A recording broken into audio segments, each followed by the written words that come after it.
గగన్ చేతులకి సంకెళ్ళు ఉండడంతో గగన్ నీళ్లు తాగలేక అవస్థ పడుతుండగా చిన్నగా ఆలోచించి ఒక చిన్న ఐడియా వేస్తుంది.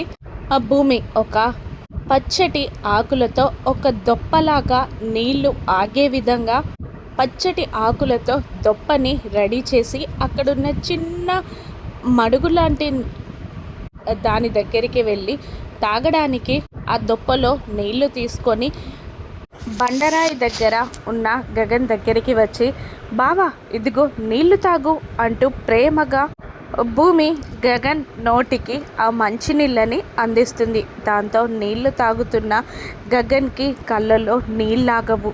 తన ప్రతి కష్టంలో తనకి తోడుగా ఉన్న ఆ అర్ధాంగిని వదిలిపెట్టాలి, తనకి అన్యాయం చేయాలి అని ఆలోచించిన తన ఆలోచనలు, భూమిని అవమానించిన మాటలు గుర్తు తెచ్చుకొని గగన్ తెలియకుండానే కన్నీళ్లు కారుస్తూ నీళ్లు తాగుతూ ఉంటాడు. అది చూసిన భూమి, బావా ఏంటా కన్నీళ్ళు అని అడుగుతూ ఉండగా ఒక్కసారిగా లేచి ప్రేమగా భూమిని హత్తుకుంటాడు గగన్.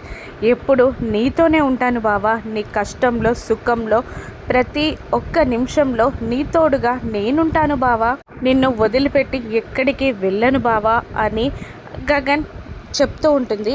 భూమి గగన్ భూమిలని వెతుక్కుంటూ వస్తూ ఉంటాడు ఎస్పీ సూర్య. అపూర్వ ఫోన్లోనే ఎలాగైనా ఆ గగన్ని చంపేయాలి అని ప్లాన్లు వివరిస్తూ ఉంటుంది. దాంతో వెంటాడుతూ ఉంటాడు సూర్య. అలా వెంటాడుతున్న సూర్యకి భూమి గగన్లు కనిపిస్తారు. ఇప్పుడు షూట్ చేస్తాడా?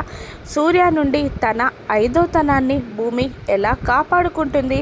ఆ కేసు నుండి గగన్ని భూమి ఎలా బయటపట్టేస్తుంది? వీళ్ళిద్దరూ కలిసి జీవితం పంచుకోగలరా? తార ఏం చూస్తుందో రానున్న ఎపిసోడ్స్లో చూద్దాం. Thank you for watching.